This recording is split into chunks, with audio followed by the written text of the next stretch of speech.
Shalom, selamat pagi Bapak-bapak, Ibu-ibu, saudara-saudara sekalian. Selamat hari Natal. Di hari yang berbahagia ini, di hari yang penuh dengan sukacita dan rahmat Allah di dalam kehidupan kita sekalian, biarlah turun damai sejahtera Tuhan atas setiap kehidupan saudara-saudara sekalian. Dan biarlah kita mau memulai ibadah Natal melalui gereja Oikos online pada hari ini. Sebelumnya, mari kita bersatu di dalam doa. Tuhan Yesus, kami berterima kasih buat hari ini, di mana kami boleh merasakan sukacita Natal, kasih karunia yang Tuhan berikan di dalam hidup kami. Dan biarlah Tuhan, kalau sebentar kami akan memulai ibadah kami, kiranya Tuhan berkati ibadah ini dari awal sampai akhirnya.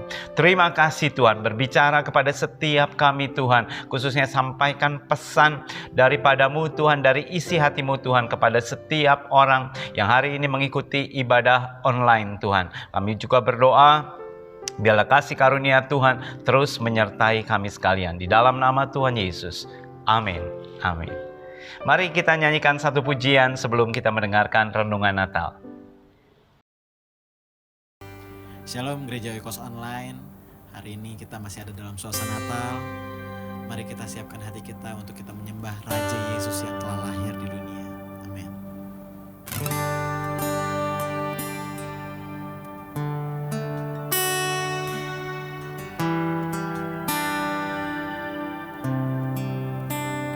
Hai, mari berhimpun dan bersukaria, turut semua ke Betlehem. Marilah pandang Tuhan balas surga, sembah dan puji Dia, sembah dan puji Dia, sembah dan puji Dia, Sang Raja.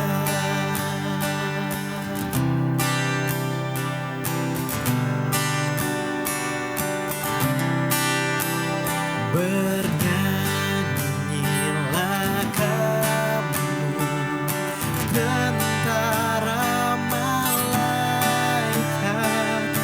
turut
kita untuk kita mendengarkan firman Tuhan hari ini.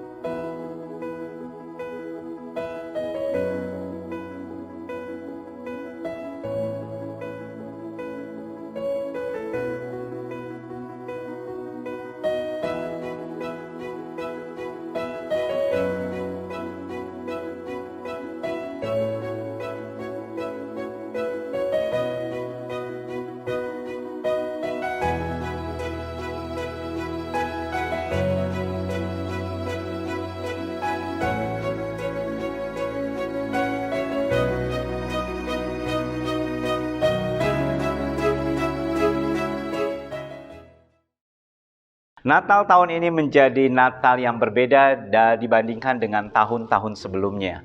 Bagaimana tidak? Biasanya kalau Natal kita berkumpul bersama-sama sekeluarga atau bahkan keluarga besar. Kita berkumpul bersama-sama di gereja. Biasanya ya mungkin ada makan, ada satu acara malam Natal, kita berkumpul bersama-sama. Tetapi tahun ini tidak bisa dilakukan sama sekali karena adanya bahaya yang mengancam, yaitu COVID-19. Untuk itu sebabnya kita pun tetap harus berjaga-jaga. Tetapi biarlah itu tidak mengurangi sukacita Natal di dalam hidup kita. Meskipun kita hanya bisa bertemu secara online, tetapi kita tahu bahwa kuasa Tuhan tidak dibatasi dengan jarak maupun juga ruang ataupun juga waktu. Hari ini kita mau mendengarkan pesan Natal. Saya ingin membacanya di dalam kitab Mika pasal 5 ayat 1. Tetapi engkau, hai Bethlehem Efrata, hai yang terkecil di antara kaum-kaum Yehuda, daripadamu akan bangkit bagiku seorang yang akan memerintah Israel, yang permulaannya sudah sejak purbakala, sejak dahulu kala. Sampai di situ. Di sini Tuhan menyampaikan nubuatan bahwa suatu saat melalui Nabi Mika, Tuhan bernubuat bahwa suatu saat akan ada seorang yang lahir di Bethlehem, ya, seorang yang akan menggembalakan, seorang yang akan memimpin bangsa Israel yang dikatakan permulaannya sudah ada sejak zaman purbakala. Jadi yang lahir ini berbeda dengan bayi-bayi yang sebelumnya.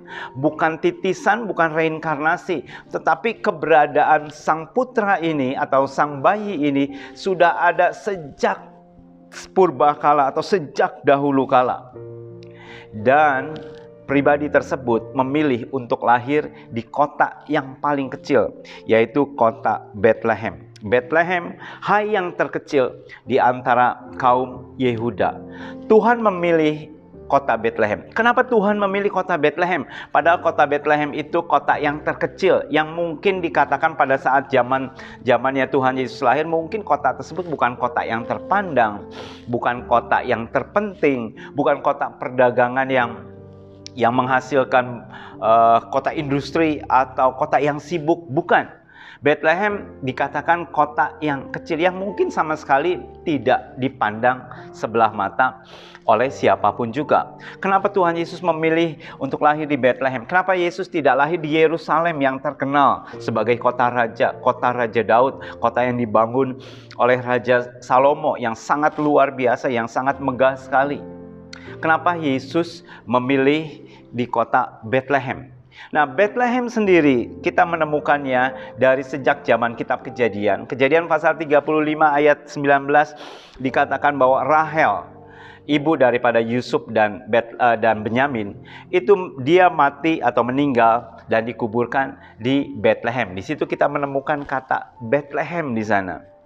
Dan terus kemudian kisah kehidupan Ruth dan Boas, percintaan Ruth dan Boas, dan juga Naomi itu terjadi di kota Bethlehem. Pada waktu itu kota Bethlehem terjadi bahaya kelaparan, dan terus sehingga menyebabkan keluarga Naomi, Elimelek, mereka pindah ke Moab, dan terus kemudian Bethlehem dilawat oleh Tuhan dan mereka balik lagi. Dan disitulah cerita tentang kisah Ruth dan Boas.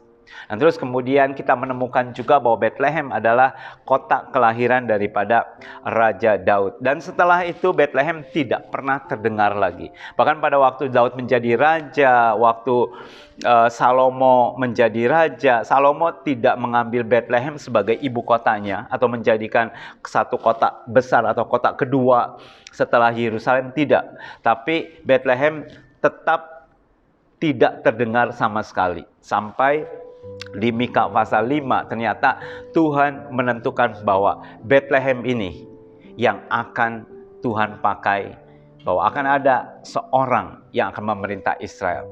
Dan pada waktu orang Majus datang dari timur dan mereka mencari raja yang baru dilahirkan. Secara logika, raja yang dilahirkan pasti adanya di kota besar atau di kota raja. Dan mereka pergi ke Yerusalem dan mereka bertanya di manakah raja yang baru saja dilahirkan. Dan terus kemudian istana sibuk, tidak ada bayi yang dilahirkan dalam waktu dekat kemarin. Dan terus kemudian para ahli Taurat mencari-cari adakah nubuatan tentang raja yang akan dilahirkan, dan mereka menemukan di Bethlehem. Itu sebabnya kemudian orang Majus pergi ke Bethlehem. Namun sayangnya ahli Taurat berhenti sampai pengetahuan di situ. Mereka tidak mengikuti untuk mencari tahu siapa bayi yang baru dilahirkan tersebut.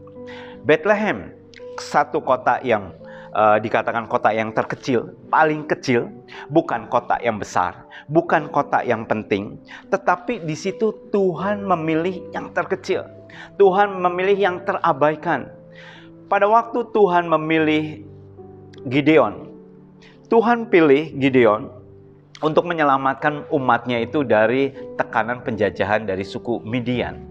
Dan Gideon berkata demikian, Tuhan, tidak mungkinlah saya bisa Tuhan pakai. Saya ini berasal dari suku Manasye yang paling kecil. Kaumku itu yang paling kecil. Dan aku ini yang paling muda. Bagaimana mungkin aku bisa dipakai? Masih ada orang yang lebih kompeten. Masih ada orang yang lebih layak. Lebih hebat dari aku. Lebih besar. Mungkin namanya sudah memiliki nama besar. Kenapa Tuhan gak pakai itu saja? Yang lebih cepat. Dengan kata lain, kenapa harus pakai aku yang lemah, yang paling kecil, yang mungkin terabaikan? Bahkan Gideon saat itu dia sedang bersembunyi di goa. Nah, di sini kita lihat bahwa sesuatu yang tidak dipandang oleh manusia atau yang diabaikan itu dapat Tuhan pakai. Karena itu kalau saudara hari ini atau saudara merasakan bahwa hidup saudara itu tersembunyi, hidup saudara itu terabaikan. Mungkin saudara sudah memiliki anak, memiliki cucu, dan saat saudara saat ini sedang hidup dalam usia yang lanjut, usia sepuh, saudara merasa tidak berdaya, saya tidak bisa melakukan apa-apa. Saya sudah diabaikan oleh anak-anak saya sudah diabaikan oleh mantu saya, oleh cucu saya. Sehingga saudara merasa hidup sendirian, tidak bisa melakukan apa-apa. Mungkin ada juga di antara saudara mungkin karena kehidupan saudara boleh dikatakan kurang sukses, sehingga saudara merasa minder. Saudara merasa, oh, hidup saya ini biasa-biasa saja, pantaslah orang tidak melihat saya karena saya miskin, karena saya tidak memiliki sesuatu yang dibanggakan, karena sampai saat ini pun saya harus bekerja keras, membanting tulang, saya harus berusaha sekeras mungkin untuk saya bisa menafkahi keluarga saya. Dan mungkin saudara merasa minder, saudara merasa jauh, merasa terabaikan, merasa ditinggalkan oleh teman-teman saudara sekalian. Tetapi ingat, setiap orang-orang yang terabaikan, setiap orang-orang yang merasa dirinya kecil, setiap orang yang merasa dirinya tidak dianggap oleh dunia, Allah memperhatikannya. Allah sangat memperhatikannya. Pada waktu ada orang-orang yang memberi sedekah kepada bait suci, ada orang kaya yang memberi dengan segala kekayaannya, dan ada ibu janda yang miskin hanya memberi 2 keping. Dan Tuhan memperhatikannya, Tuhan melihatnya, dan Tuhan memujinya. Karena Tuhan berkata, ibu ini dia memberi dari seluruh kehidupannya. Dengan kata lain, mata Tuhan tidak pernah tertutup kepada orang lemah, kepada orang kecil, kepada orang yang terabaikan, kepada orang yang tersingkirkan. Mata Tuhan tetap tertuju. Kalau hari ini saudara mendengarkan pesan ini, Tuhan sedang berbicara kepada saudara, hidupmu berharga di mata Tuhan. Saudara berharga di mata Tuhan. Untuk itulah Yesus datang kepada saudara-saudara sekalian untuk membawa saudara kembali kepada Yesus. Bethlehem, arti kata Bethlehem adalah rumah roti. Yesus lahir di Bethlehem karena dia adalah roti kehidupan. Pada waktu Yesus di dalam satu kesempatan dia khotbah, dia berkata, "Akulah roti kehidupan." Sebagai roti kehidupan, dia lahir di House of Bread, yaitu rumah roti. Dan Yesus lahir di kandang domba karena dia adalah gembala yang baik. Tempat gembala yang baik harus ada di kandang domba, dan dia ada di sana. Yesus juga adalah anak domba yang akan disembelih atau akan dikorbankan untuk umat manusia. Itu sebabnya dia lahir di palungan. Dia adalah domba Allah yang dipersiapkan untuk menjadi korban bakaran. Tuhan memperhatikan orang-orang kecil. Bethlehem diperhatikan, dilawat oleh Tuhan dengan lahirnya juru selamat dunia. Dan pada waktu setelah lahirnya Yesus, kabar sukacita ini disampaikan oleh malaikat kepada siapa? Kepada orang besar, kepada orang terpandang. Apakah kepada ahli Taurat, mereka yang sedang menyelidiki kitab suci? Tidak. Tapi malaikat membawakan pesan yang luar biasa ini kepada gembala di padang yang saat itu sedang menggembalakan domba. Orang lain tertidur lelap, gembala sedang berjaga-jaga atas dombanya. Dengan kata lain, orang-orang ini adalah pekerja kasar yang sampai tengah malam pun dia harus bekerja. Sampai tengah malam pun, artinya dengan kata lain, mereka rela untuk tidak tidur di rumah, dalam rumah mereka. Mereka tidur di padang untuk melakukan tugasnya. Dengan kata lain, mereka kerja mungkin overtime atau begadang atau sebagai penjaga malam yang orang lain sedang tertidur lelap, sedangkan gembala ini terpaksa harus menjaga kawanan domba tersebut. Dan untuk itulah Yesus datang. Untuk itulah malaikat datang menyampaikan kabar sukacita kepada gembala tersebut. Kabar sukacita diberikan kepada orang yang terabaikan, kepada orang yang tidak dipandang, kepada orang yang hina. Supaya apa? Supaya mereka menerima kabar keselamatan ini. Bagaimana respon dari gembala begitu mendengarkan kabar sukacita ini? Alkitab mengatakan segera mereka bergegas menuju ke Bethlehem. Mereka meresponi pada waktu mendengar kabar sukacita tersebut bahwa telah lahir juru selamat dunia di kota Daud di Bethlehem. Tanpa menunggu besok malam itu juga mereka pergi ke sana, ke Bethlehem. Padahal harusnya kita bisa berpikir, besok saja, toh masih ada hari esok, masih ada hari-hari lainnya. Tetapi kabar sukacita tersebut, pewahyuan yang mereka terima dari Tuhan, itu membuat roh mereka tidak tahan untuk mereka bergegas malam hari itu juga untuk mereka pergi untuk melihat apa yang terjadi di Bethlehem tersebut. Dan mereka menemukan bayi Yesus di sana. Kita lihat bahwa Allah berbicara kepada orang-orang kecil.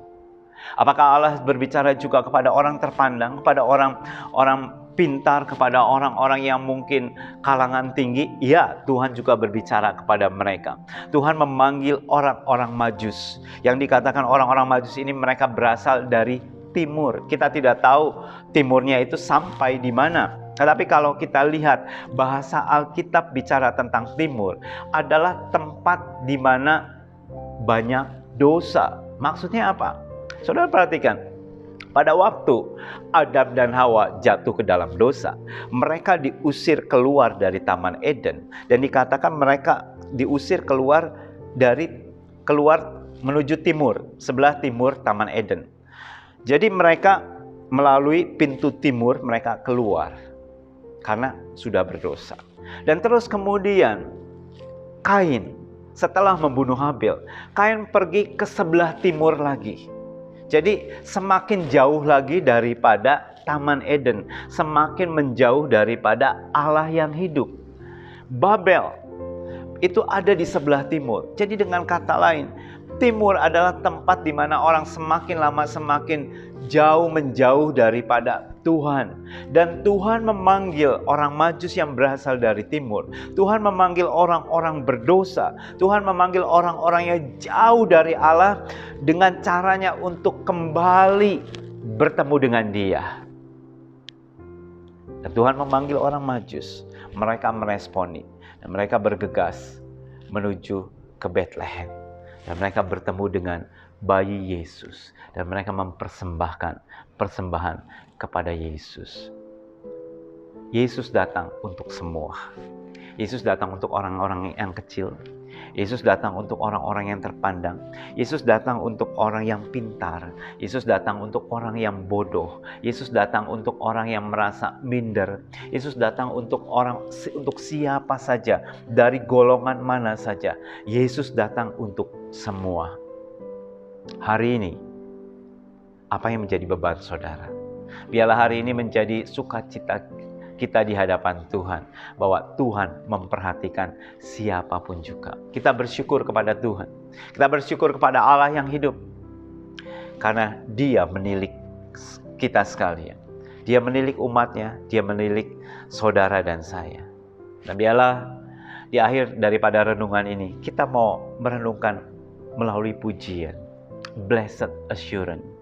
Aku berbahagia atas kasih karunia, atas keselamatan yang Tuhan berikan di dalam hidupku ini. Sambil kita merenungkan firman Tuhan, kita mendengarkan pujian ini dan kita menyanyikan bersama-sama. Tuhan memberkati.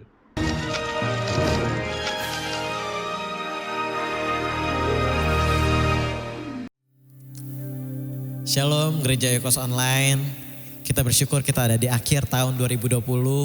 Kita mengingat kebaikan-kebaikan Tuhan dan penyertaan Tuhan yang kita dapat rasakan sampai sekarang. Dan mari kita siapkan hati kita untuk kita bernyanyi, memuji Tuhan. Kita kasih yang terbaik buat Tuhan hari ini.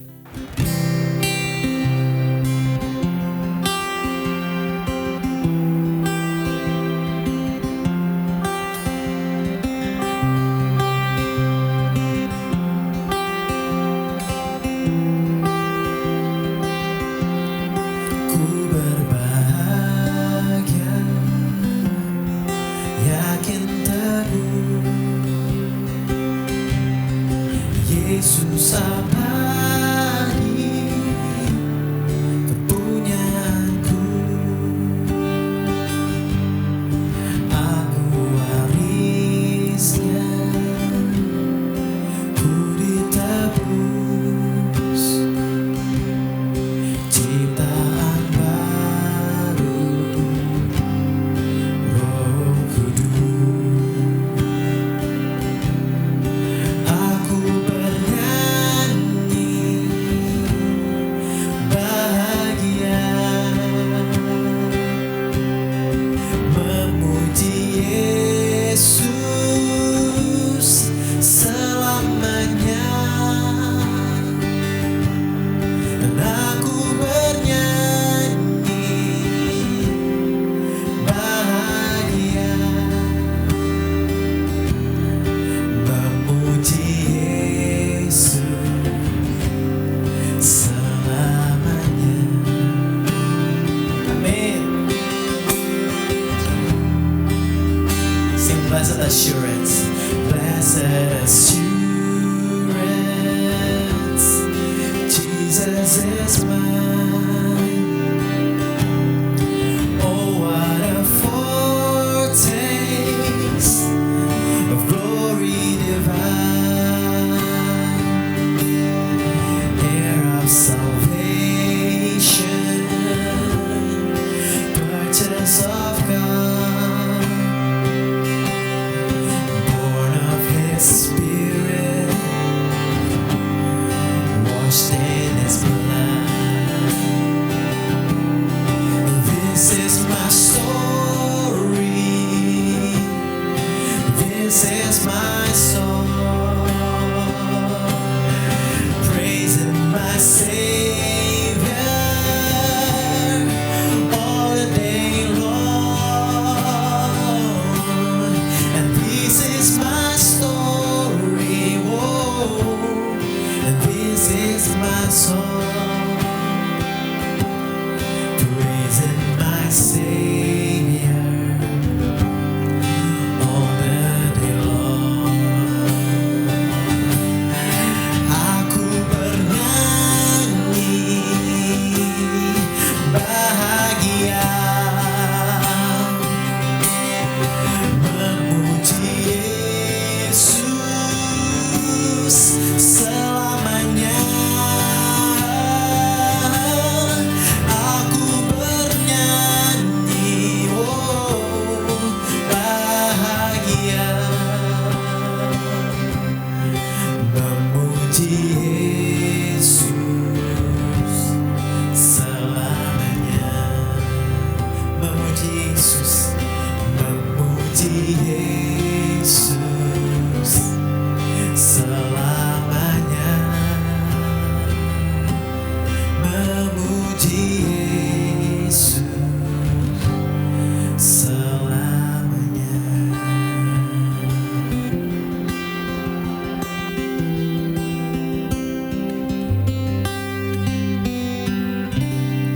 Amin. Mari kita bersatu di dalam doa. Tuhan Yesus, terima kasih buat blessed assurance yang kami terima Tuhan saat ini. Terima kasih buat keyakinan, keselamatan yang Tuhan berikan dalam hidup kami. Kami bersyukur buat hadirnya Sang Juru Selamat dunia di dalam hidup kami, di dalam hati kami. Dan biarlah Tuhan sukacita Natal ini dapat kami teruskan kepada orang-orang yang masih berada di dalam kegelapan. Pakai setiap umat-Mu di tempat ini Tuhan. Pakai umat-Mu Tuhan, siapapun juga yang mendengarkan pesan ini. Mungkin mereka merasa paling kecil, paling lemah, yang terabaikan daripada yang lainnya. Mungkin mereka adalah anak yang paling kecil yang mungkin tidak dipandang oleh saudara-saudaranya atau bahkan orang tuanya. Tetapi Tuhan menilik setiap dari kami. Tuhan pakai setiap kami. Kalau kami akan menutup tahun 2020 ini Tuhan, kami tahu Tuhan, mata Tuhan tetap tertuju kepada kami. Tidak pernah Tuhan meninggalkan kami. Tidak pernah Tuhan melepas daripada kehidupan kami. Terima kasih Tuhan. Kami siap menyongsong untuk tahun 2021 karena ada Tuhan yang menjadi sumber kekuatan kami, sumber sukacita kami. Terima kasih Tuhan. Di dalam nama Tuhan Yesus. Haleluya. Amin. Amin.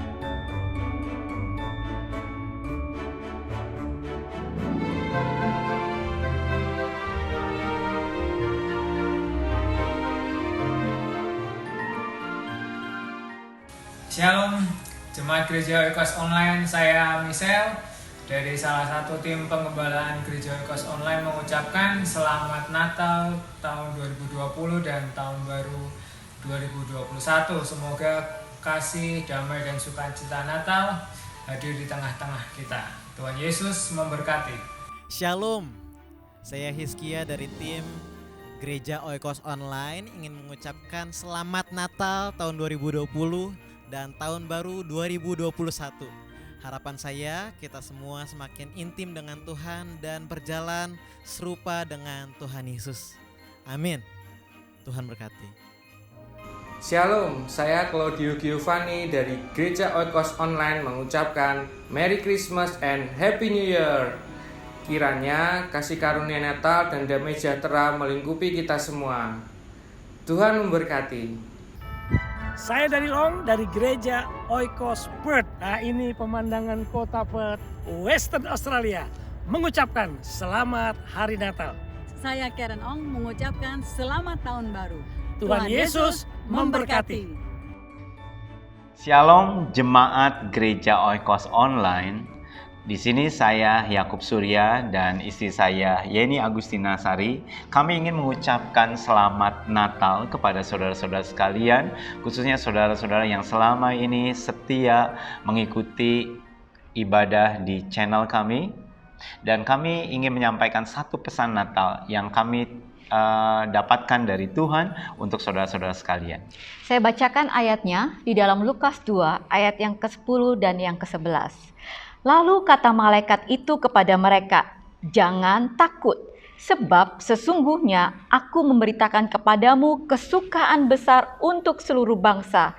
Hari ini telah lahir bagimu juru selamat, yaitu Kristus Tuhan di kota Daud." Diawali dengan perkataan "jangan takut", kiranya itu menjadi rema bagi kita yang dilanda pandemik di 2020 ini untuk tetap berharap dan tidak pernah kehilangan pengharapan kita di dalam Tuhan Yesus Kristus.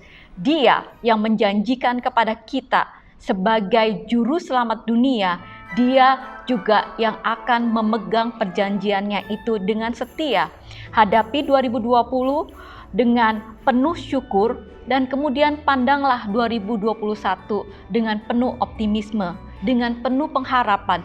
The best is yet to come. Jangan takut saudara, ada Tuhan Allah Immanuel yang menyertai kita. Untuk itu mari kita songsong tahun 2021 dengan pertolongan Tuhan, dengan tetap berharap kepada Tuhan bahwa Tuhan terus menyertai saudara dan saya sampai kesudahan alam. Tuhan memberkati saudara sekalian. Merry Christmas and Happy New Year.